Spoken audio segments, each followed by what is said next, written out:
This has Spurs fans fired up.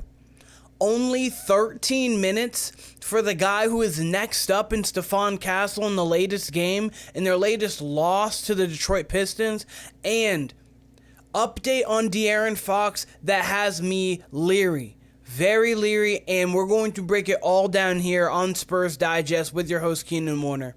And if you haven't yet, guys, make sure you take a spur of the moment to get every Spurs moment so you don't miss all the great content here on Spurs Digest by hitting that subscribe button, and you don't miss things from me, Josh, and Brian. But let's get underway with this.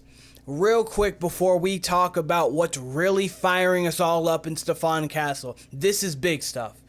De'Aaron Fox gets honest about the latest injury.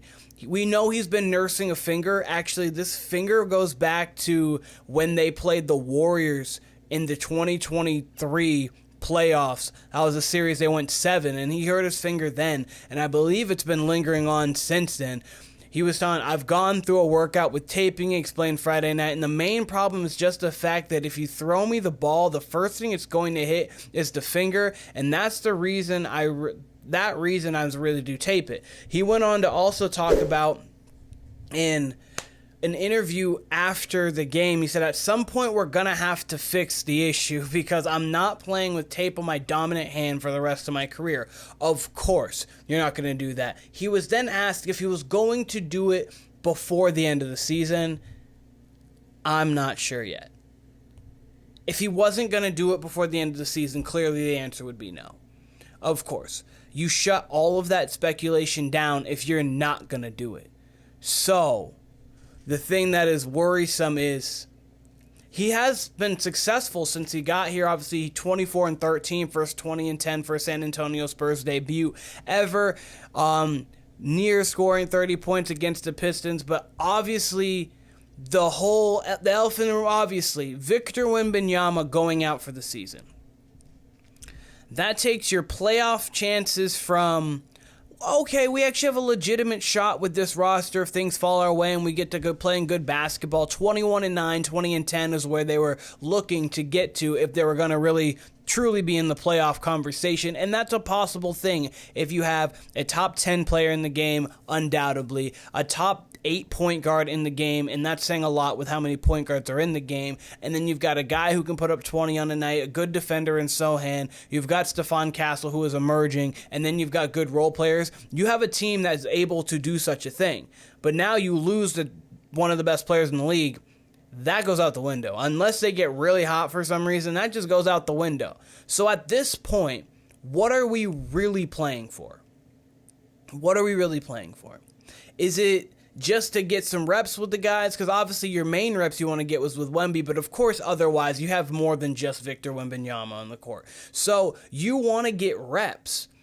But if you have to get finger surgery, say in mid-April, and then you've got to wait, I don't know what the recovery time would be on that, 4 to 6 weeks, and then you got to start working out, and then you got to get back into it. You might as well get a head start on it now with this season not really going anywhere. And it's not like you are in a, oh, I got to prove it contract, or, oh, I got to prove it here. Get this out of the way. So I know that would be in the tank category. I don't call that the tank category. I just call that the smart business move category. This year, you are not going to do anything. But next year, you come back with a fully healthy Wembanyama, which we have to hope for. There have been any kind of like lesser loose reports that Wemby probably should be perfectly fine going into next season. But obviously, we don't know. It's in his right shoulder. That's his shooting shoulder. We hope all the best for Victor Wembanyama. But De'Aaron Fox, if you need to, sit down. Do it earlier than later because you're not missing on anything. We've already had a more successful season at this point now than we've had in the past 3 seasons. And we just got you, and we got you, De'Aaron Fox. We've got you, and we didn't have to give up our stars. But that goes into this. If he goes out, that means we have moments and minutes to develop people, including this guy who needs more than 13 minutes when he's healthy. It's not like he's healthy. What are we doing? This guy is and a very, very talented player. He's most likely going to win Rookie of the Year unless we only play him 13 minutes a game for the rest of the season. I want to show you guys here something. This right here is the box score from last night's game against the Pistons.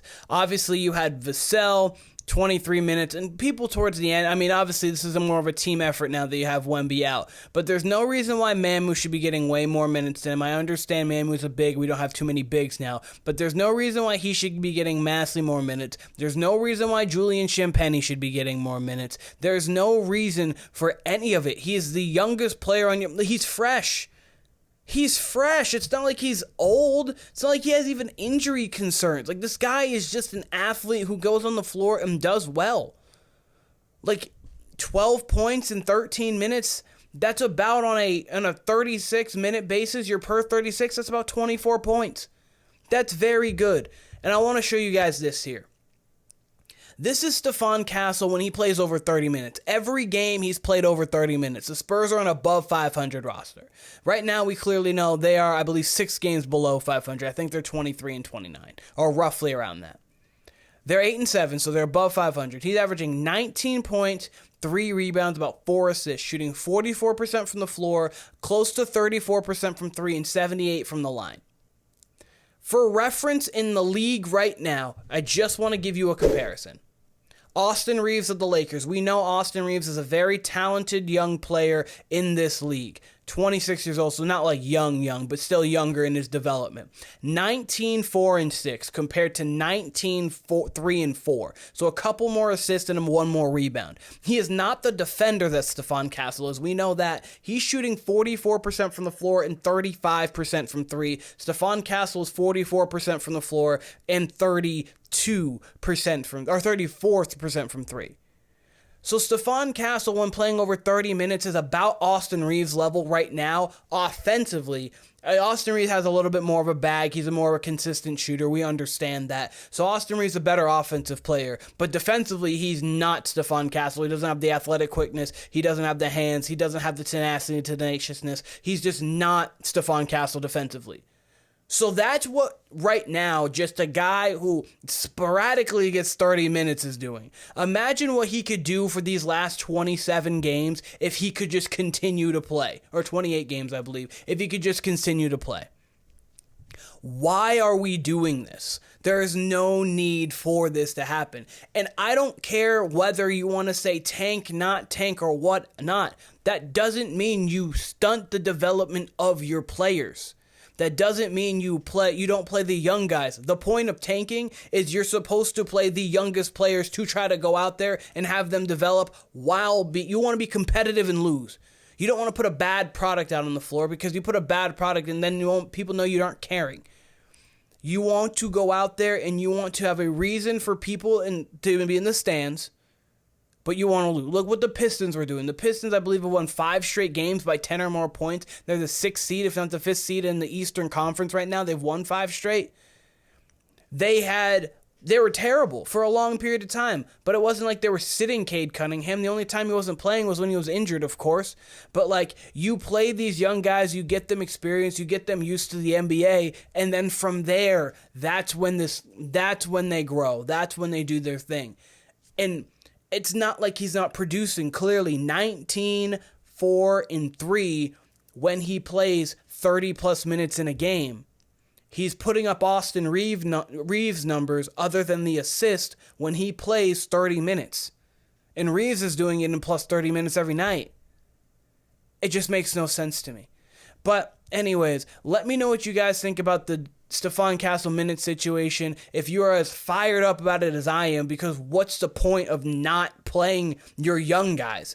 That's 1. 2, you get to develop other people. But let me know, and let me know in the comments if you think De'Aaron Fox should just sit out for the remainder of the season, get that surgery on his finger, so we can roll into next year with hopefully a healthy Wembanyama, a healthy De'Aaron Fox, hopefully a healthy Gregg Popovich, whether he is going to be in the coaching position or goes to a Danny Ainge, Brad Stevens, operations kind of guy, whatever the case may be. Let me know what you think about De'Aaron Fox, and let me know what you think about Stephon Castle. This has been Spurs Digest with your host, Keenan Warner.